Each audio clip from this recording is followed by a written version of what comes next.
ایک حدیث برسبیل تذکرہ ابو داؤد شریف میں موجود ہے۔ حضرت عبداللہ ابن عامر رضی اللہ تعالیٰ عنہ فرماتے میں چھوٹا سا تھا، نبی پاک صلی اللہ علیہ وسلم ہمارے گھر تشریف لائے تو میری ماں نے مجھے کہا، چھوٹا سا تھا، مائیں کہتی ہے نا بیٹے یہ دیکھو میں چیز دیتی ہوں ادھر آؤ، حالانکہ کئی دفعہ مٹھی خالی ہوتی، تو میری اماں نے مجھے کہا بیٹے ادھر آؤ میں کچھ چیز دیتی ہوں۔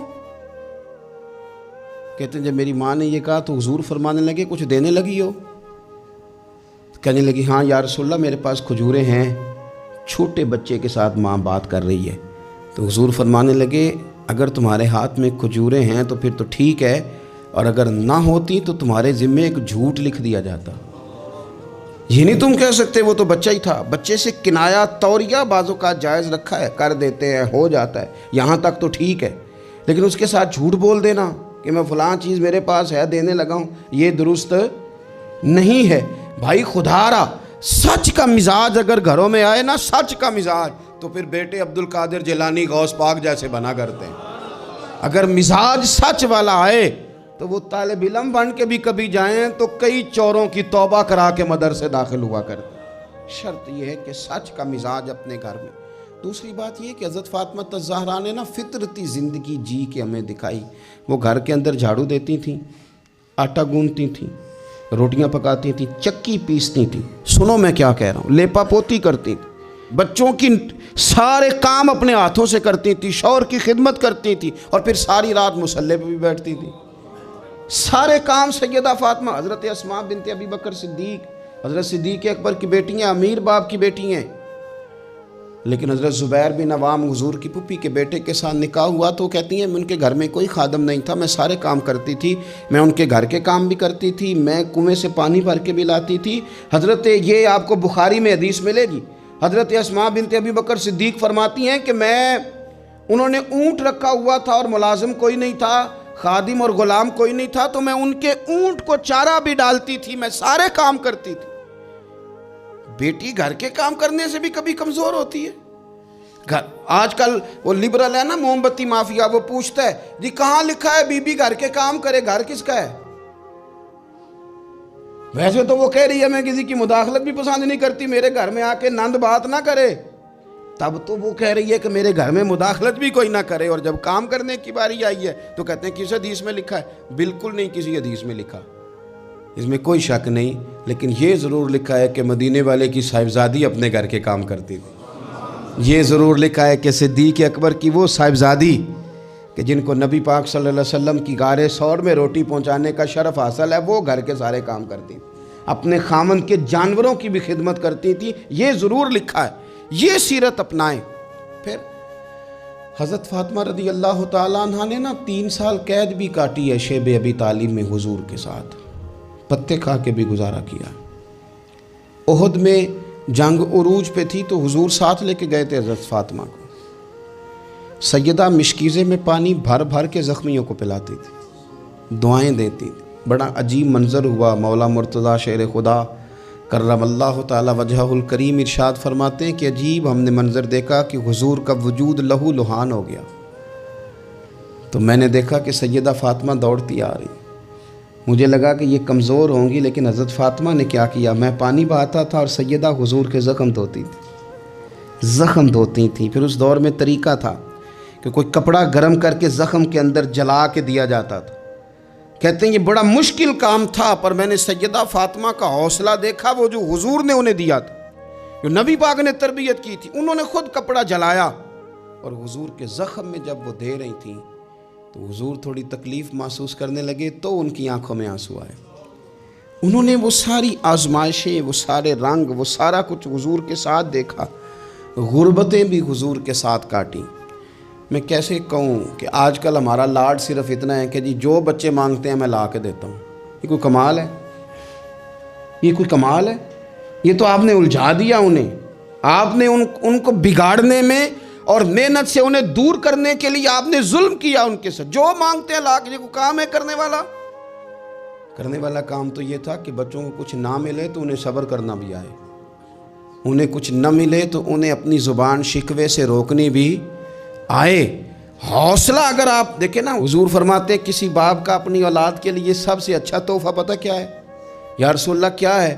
فرمایا جس نے اپنی اولاد کو سب سے اچھا ادب سکھا دیا اس نے سب سے اچھا تحفہ دے دیا ہے۔ ان کو آداب زندگی سے آگاہ کریں، اچھا تحفہ ہو گیا ان کے لیے۔ آپ سمجھتے ہیں دولت کے انبار ان کے پیروں میں لگا دیے جائیں تو پھر ماحول آسانی والا ہوگا، پھر تو لڑائی اور بڑھ جائے گی، پھر تو شدت پسندی اور بڑھے گی، پھر تو کاہلی، سستی، نکما پن اور زیادہ آئے گا۔ رسول کائنات صلی اللہ تعالیٰ علیہ وسلم نے صبر کرنا سکھایا۔ کئی دنوں کی بھوک تھی نبی پاک صلی اللہ علیہ وسلم کی، 3 دن بیت گئے تھے تو حضور صلی اللہ علیہ وسلم کے ساتھ کچھ صحابہ بھی تھے۔ حضور حضرت ابو ایوب انصاری کے ہاں گئے، پہلے میزبان نبی پاک کے۔ انہوں نے دیکھا کہ چہرہ نور پہ نکاہت ہے تو جلدی سے ایک بکری ذبح کی۔ بکری پکنے لگی تو انہوں نے کھجور اور کچھ انہوں نے اتار کے انگور وغیرہ پلیٹ میں رکھ کے حضور کی بارگاہ میں پیش کیے۔ یا رسول اللہ شوق فرمائیے جب تک کھانا پکتا ہے۔ حضور ہلکے ہلکے ایک لقمہ اٹھا لیتے، کبھی کبھی ایک لقمہ اٹھا لیتے، حضور کھانے لگے۔ اتنی دیر میں کھانا پک کے آ گیا۔ بڑے شوق سے، رغبت سے نہیں حضور نے کھجوریں کھائیں، شوق کے ساتھ نہیں نبی پاک صلی اللہ علیہ وسلم نے انگور کھائے۔ کبھی کبھی جیسے کوئی ایک ٹکڑا بندہ اٹھا کے کھاتا ہے، اس طرح نبی پاک صلی اللہ علیہ وسلم کھا رہے ہیں۔ کھانا پک کے آیا تو حضور نے ایک روٹی اٹھائی اور 2-3 بوٹیاں اٹھائیں اور رکھیں، پھر ان کو لپیٹا اور آنکھوں میں آنسو آئے۔ ایک صحابی کو تھما کے کہا یہ لے جاؤ اور فاطمہ کو دے آؤ، میں نے 3 دن سے کچھ نہیں کھایا اور فاطمہ نے 6 دنوں سے کچھ نہیں کھایا۔ 6 دن ہو گئے، انہیں اپنے گھر میں صبر سے وقت گزارا ہے، کچھ نہیں کھایا، لے جاؤ کھانا۔ حضور صلی اللہ علیہ وسلم نے ان کو صبر سکھایا، حوصلہ سکھایا، ان کو ذوق سکھایا۔ اور پھر آپ نے سوسائٹی کے اندر کوئی کام کرنا ہے، کوئی انقلاب برپا کرنا ہے، کچھ آگے بڑھنا ہے، معاشرے کو، ملت کو، قوم کو، آپ نے قبیلے کو کچھ دینا ہے، تو اس کے لیے اگر آپ کے گھر والے آپ کا ساتھ دینا تو پھر کام کرنا آسان ہو جاتا ہے۔ لیکن اگر مشکلات گھر سے پڑنی شروع ہو جائیں، گھر والے حوصلہ شکنی کرنے لگے، گھر والے اگر کمزوری دکھانے لگیں تو پھر بہت سارے کام جو بندہ کرنے کی صلاحیت رکھتا ہے وہ بھی نہیں کر پاتا۔ اگر گھر سے حوصلہ ملے، گھر والے مشن کے ساتھ ہو جائیں تو پھر تو یوں سمجھ لیں کہ انسان مضبوط ہو گیا، وہ اتنا طاقتور ہو گیا کہ بہت سارے طوفانوں کا خود بخود مقابلہ کر لے گا۔ حضور صلی اللہ تعالیٰ علیہ وسلم چونکہ بڑا کام کرتے تھے، بڑی ڈیوٹی فرماتے تھے، تو طریقہ مبارکہ یہ تھا کہ سفر کے لیے تشریف لے جاتے یا جہاد کے لیے جاتے تو سب سے آخر میں حضرت فاطمہ کے گھر جاتے، ان سے ملاقات کر کے سفر پہ تشریف لے جاتے، اور جب واپس تشریف لاتے تو سب سے پہلے سیدہ فاطمہ کے گھر، سب سے پہلے یہاں آتے، ملاقات کرتے، پھر تشریف لے جاتے۔ ایک دفعہ حضور کئی دنوں کے بعد تشریف لائے، سفر کے آثار بھی تھے، اور پھر حضور کا لباس مبارک بھی بہت دنوں سے حضور نے نیا جوڑا نہیں خریدا تھا، پہنا نہیں تھا، شرف نہیں بخشا تھا، تو کپڑے مبارک بھی نبی پاک صلی اللہ علیہ وسلم کے بظاہر بہت پرانے لگ رہے تھے۔ تو حضرت فاطمہ کے ہاں حضور تشریف لے گئے تو سیدہ پاک نے حضور کے کپڑوں کو جھاڑا اور جھاڑ کر کے عرض کی یا رسول اللہ آپ بڑی مشقت فرماتے ہیں، حضور آپ بڑی مشقت کرتے ہیں دین کے لیے۔ یا رسول اللہ صلی اللہ علیہ وسلم دیکھیں کب سے آپ نے کپڑے نہیں خریدے، حضور یہ مشقت کب تک، کس حد تک؟ یہ گویا سوال ہے حضرت فاطمہ کا۔ یا رسول اللہ صلی اللہ علیہ وسلم اتنی مشقت؟ تو حضور نے فرمایا فاطمہ تیرے باپ کی ڈیوٹی ہے، تیرے باپ کی ڈیوٹی ہے کہ ہر دیہات میں، ہر شہر میں دین پہنچانا ہے۔ پھر نبی پاک صلی اللہ علیہ وسلم نے ایک جملہ کہا جو میں نے پہلی دفعہ پڑھا تو بتاتا ہے کہ مشن کتنا بڑا ہے۔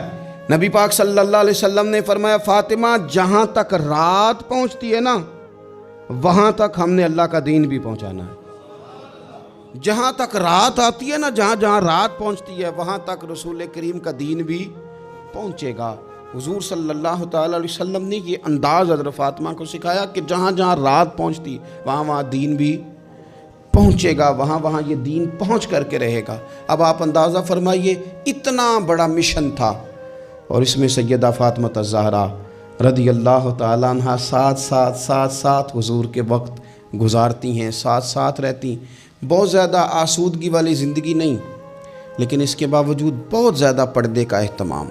با پردہ عورت کون ہوتی ہے؟ جو برقع پہنے اور سارا گھوم کے واپس آ جائے۔ برقع اس نے پہنا، نقاب اس نے کر لیا، اب جہاں دل کرے جائے، نہیں۔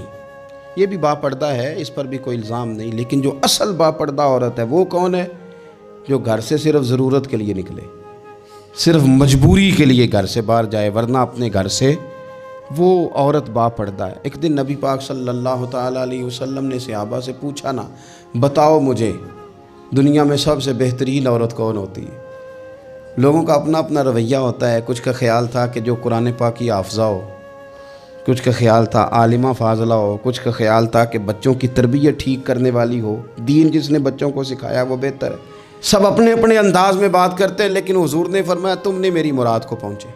حضرت مولا علی شیر خدا فرماتے میں پیچھے بیٹھا تھا، ذرا میں نے گردن جھکائی اور چھپ کے نہ، ویسے بھی قد مبارک بظاہر تھوڑا چھوٹا تھا حضرت علی کا، کہتے میں نکل گیا، حضرت فاطمہ کا حجرہ ساتھ ہی تھا، جا کے میں نے کہا فاطمہ حضور نے سوال پوچھا ہے، اب میں کس طرح یہ بات کروں کہ مولا علی شیر خدا کا علم؟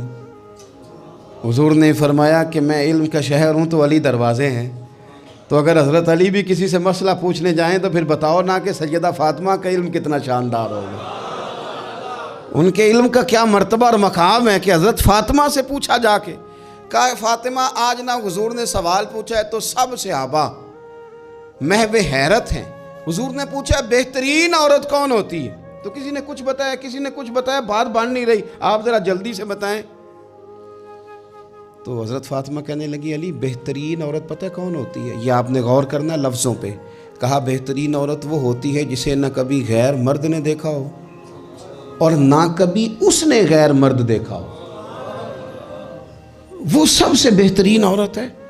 آپ میری بات پہ غور کریں، بس یہ حد ہے، یہ سیدہ فاطمہ کا پیغام ہے، یہ آج کے جمعے کا میسیج ہے۔ فرمایا نہ اس نے غیر مرد دیکھا ہو اور نہ غیر مرد نے اسے دیکھا، بہترین عورت ہے۔ حضرت سیدنا علی المرتضیٰ کہتے ہیں میں چپ کے سے آ کے پھر صفوں میں بیٹھ گیا، بات ابھی جاری تھی، صحابہ بات کر رہے تھے، میں نے ہاتھ کھڑا کیا، میں نے کہا حضور بتاؤں؟ فرمایا بتاؤ۔ میں نے کہا یا رسول اللہ بہترین عورت وہ ہوتی ہے نہ اس نے غیر مرد دیکھا ہو اور نہ غیر مرد نے کبھی اسے دیکھا ہو۔ حضور نے میری بات سنی تو مسکرا کے فرمایا فاطمہ میرے جگر کا ٹکڑا ہے۔ کہا فاطمہ میرے جگر کا ٹکڑا ہے۔ تو حضرت علی المرتضیٰ کہتے ہیں صحابہ ایک دوسرے کا منہ دیکھ رہے تھے کہ بتایا تو علی نے، تعریف حضرت فاطمہ کی انہیں نہیں سمجھ آ رہی تھی، میرے دوستوں کو تو مجھے تو آ رہی تھی نا، مجھے تو سمجھ آ رہی تھی نا کہ حضور کیا فرما رہے۔ تو سیدہ فاطمہ الزہرا وقت وصال آ گیا، 6 ماہ حضور کے بعد گزارے پر آنکھوں سے آنسو خشک نہیں ہوئے، اور عجیب سیرت نگاروں نے باتیں لکھی ہیں، حضور کی اونٹنی بھی آ کے نا حضور کے بعد حضرت فاطمہ کے دروازے پہ بیٹھی رہتی تھی، حضور کی اونٹنی بھی، وہ جو حضور کے جانور تھے نا وہ بھی سیدہ فاطمہ کے دروازے پہ آ کے بیٹھے رہتے۔ 6 ماہ یوں ہی گزرے، پھر ایک دن حضرت مولا علی شیر خدا کو بلا کے کہا کہ علی بس ایک بات کا خیال رکھنا، جنازہ میرا رات کو اٹھانا، رات کو پردوں میں چھپ کے وقت بتایا ہے، تو اب بھی چاہتی ہوں کہ میرے جنازے کو، میری چارپائی کو بھی غیر محرم نہ دیکھیں۔ اور پھر فرمایا کہ حضرت اسماء کو بلا کے کہا کہ میرا جنازہ رات کو اٹھایا جائے اور پردے کا خاص اہتمام کیا جائے۔ تو انہوں نے کہا میں نے حبشہ میں ایک طریقہ دیکھا ہے کہ عورتوں کو جنازے کو اوپر سے کئی چادروں کے ساتھ ڈھانپ دیا جاتا ہے، فرمایا بس وہی میرے ساتھ بھی کرنا۔ رات کو ہی جنازہ اٹھا، تو شاید مدینے میں آج کوئی آنکھ ایسی نہیں تھی جو خشک رہی ہو۔ حضرت عمر جیسے لوگ بھی روئے، حضرت ابوبکر صدیق جیسے لوگوں کی آنکھیں بھر آئیں، سیدنا عثمان غنی رضی اللہ تعالیٰ عنہ بھی ایک کونے میں بیٹھے تھے۔ کئی منٹوں تک سیدہ عائشہ صدیقہ رضی اللہ تعالیٰ عنہ بولی نہیں۔ لوگوں نے کہا ہوا کیا؟